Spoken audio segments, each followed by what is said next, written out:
Assalamualaikum warahmatullahi wabarakatuh. Sahabat sedulur di mana saja berada, mudah-mudahan kita semua ada dalam lindungan Allah Subhanahu wa taala. Pada malam kesempatan yang berbahagia ini, alhamdulillah saya sedang berada di Penjaraan Kasunyatan, Banten. Kita bisa melihat keramaian Banten dalam masa pandemi corona ini, apalagi Banten masih ada dalam status PPKM ya. Tidak ramai seperti biasanya, hanya ada 2, 3, 4, 5 yang lalang di sekitaran Taman Banten. Beda halnya dengan malam-malam biasanya, para pengunjung di luar daerah Banten pun ikut meramaikan tempat ini. Coba kita lihat situasi di sekitar ya. Nanti kita masuk ke dalam. Ini masih di taman.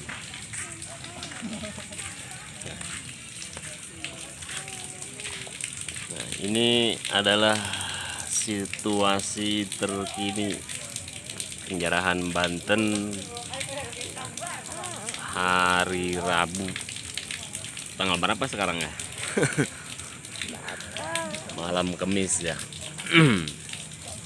September. Tidak ramai seperti biasanya guys. Kalau mau berkunjung ke sini ya sekarang ini para pengunjung tidak banyak. Banten sekarang berbeda dengan yang dulu.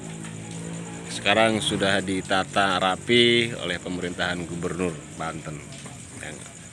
Tinggal kita merawatnya saja dengan tidak membuang sampah sembarangan dan merusak segala apa yang sudah ditata rapi oleh para pemerintahan ya. Nah, kita coba keliling-keliling di daerah taman ya. Bang, boleh tanya-tanya nggak Bang sebentar Bang? Mengenai situasi penjarahan ini semenjak pasca corona, gimana, ramai apa memang ditutup ya? Ya nggak ini sih ya, nggak seperti biasanya. Nggak seperti biasanya ya, pengunjung sepi ya, karena memang pengunjungnya tidak ada karena memang atau dibatasi. Dibatasi. Cuma nggak ramai seperti biasanya. Bapak mamangnya di sini sebagai apa? Jualan ya. Terus ada efek samping atau tidak? Ya ada sih sebetulnya. Ada ya. Karena Mengalami sepi. Nah, ibu juga nih, ibu. Halo ibu. Ibu jualan es ya. Ah, ya. Ya, terima kasih Pak. Iya, mudah-mudahan jualannya lancar, jembar rezeki, sehat selalu beserta keluarga. Amin. Nah, amin. halo guys, katanya salah satu pedagang mengalami, umumnya sih semuanya yang mengalami sepi akibat dampak corona ini nih. Karena apa? Karena pengunjung pun dibatasi. Kenapa dibatasi? Karena untuk mencegah penyebaran virus COVID-19.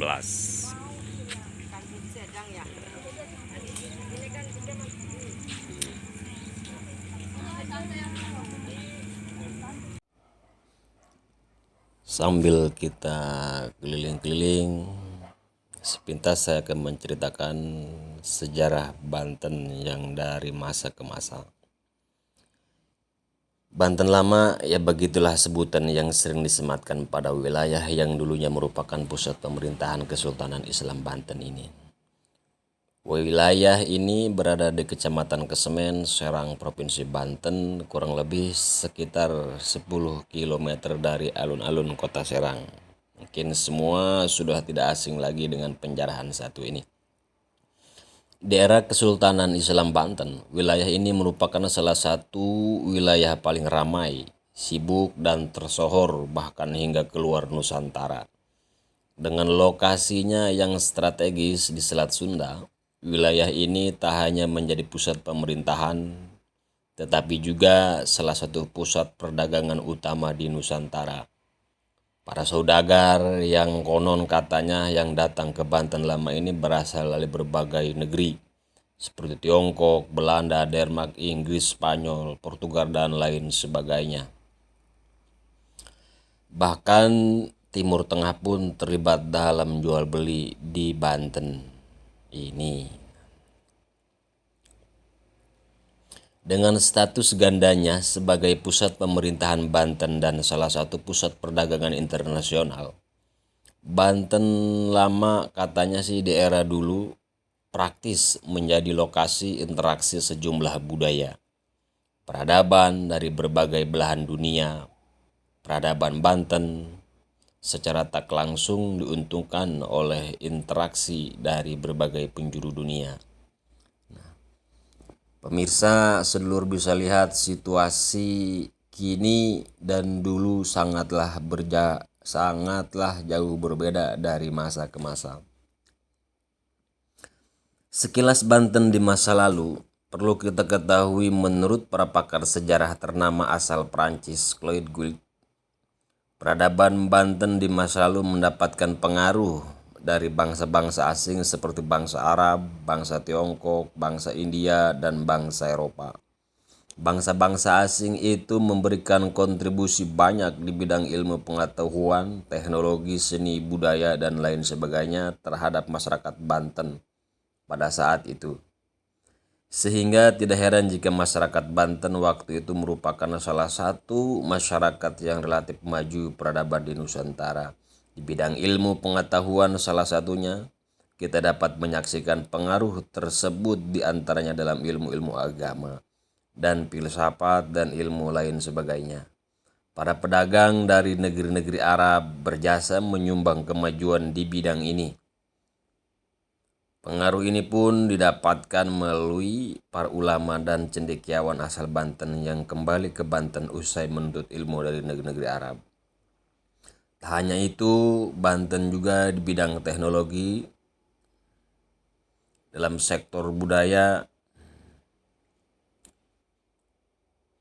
di bidang sipil, perkapalan, persenjataan yang ada di Kesultanan Islam Banten saat itu cukup dipengaruhi ya bangsa Eropa, terutama Belanda.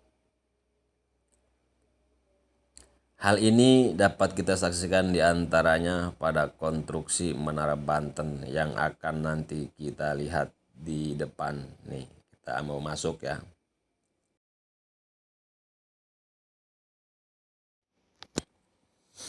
Kita bisa lihat situasi Banten saat ini berbeda jauh dengan yang dulu dari masa ke masa, dari pemerintahan-pemerintahan, tetapi yang lebih signifikan perubahannya pada pemerintahan Wahidin ya.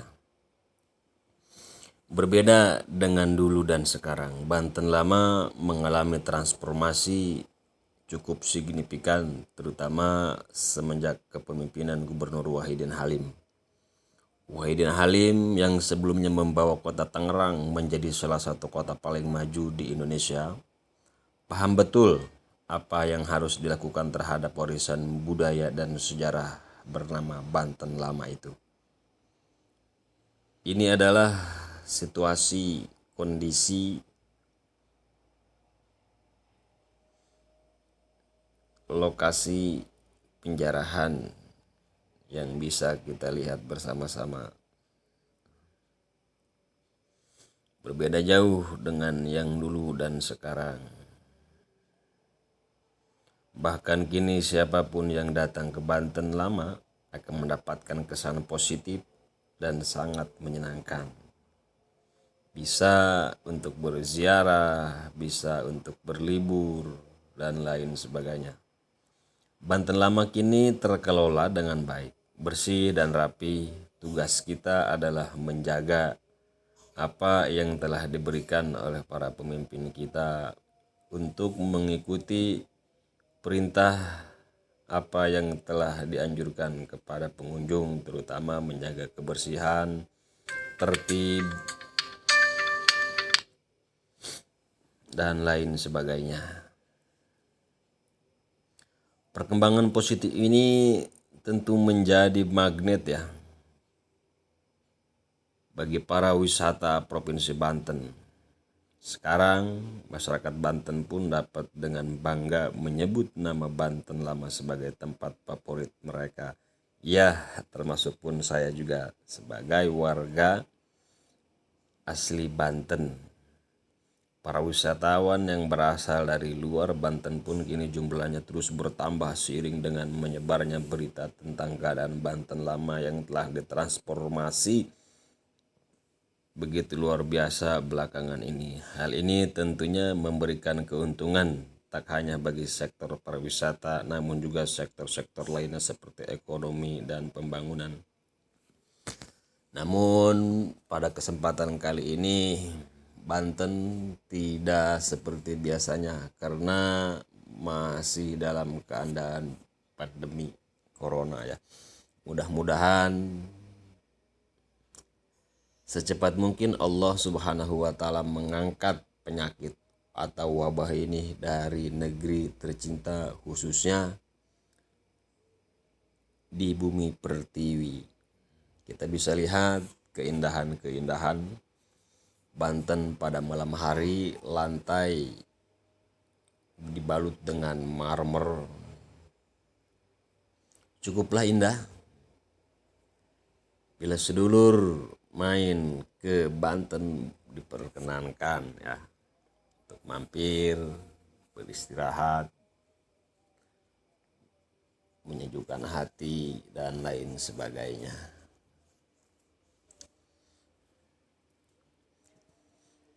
Biasanya ramai ini karena kemungkinan katanya hari ini baru dibuka pasca beberapa hari diberlakukan PPKM, maka Banten ditutup secara total.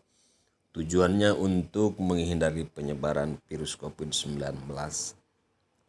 Berbeda dengan hari-hari sebelumnya yang memang bukan hanya malam-malam tertentu saja seperti malam Jumat tetapi bahkan setiap hari dan malam pengunjung ramai. Coba kita bertanya-tanya kepada para pengunjung nih yang ada di dekat saya. Dari mana? Ibu punten Bu, boleh tanya-tanya Bu. Ibu kenapa gogoleran di sini? Apa sudah lama beristirahat di sini? Melelahkan ya. Ibu dari mana Ibu?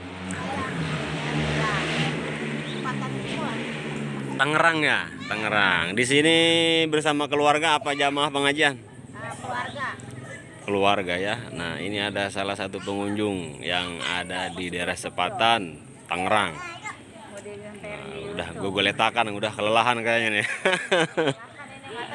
Iya. Di sini lampunya ditutup, lampunya Dimatiin ya.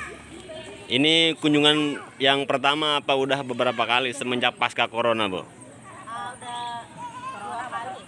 Udah 3 kali. Heeh. Dalam Kali semenjak corona. dalam rangka apa ke sini? Dalam rangka jarak, Pak. Ziarah ya, nggak liburan gitu, sambil liburan ziarah sambil main refreshing. Baik, terima kasih Ibu. Mudah-mudahan diberikan kelancaran pulangnya ya. Amin.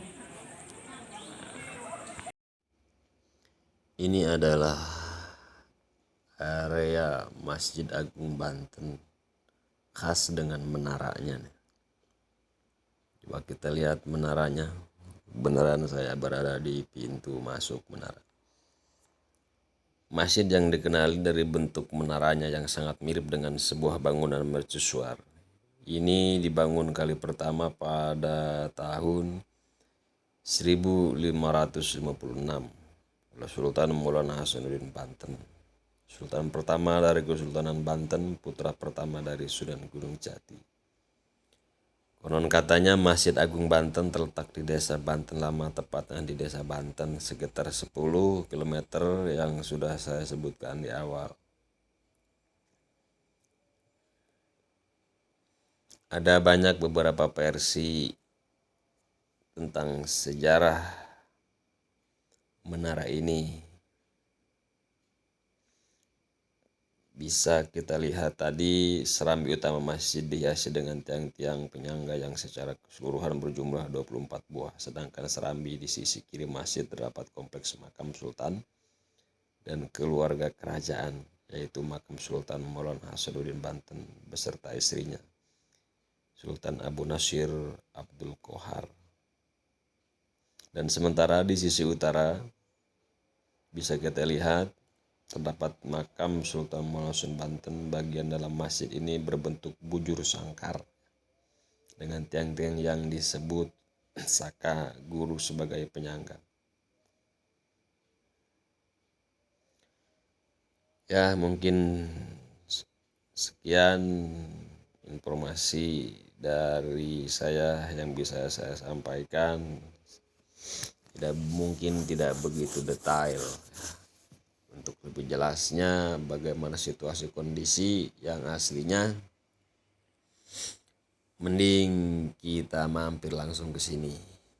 Nah, kita mau berziarah dulu, saya mau berziarah dulu nih teman-teman.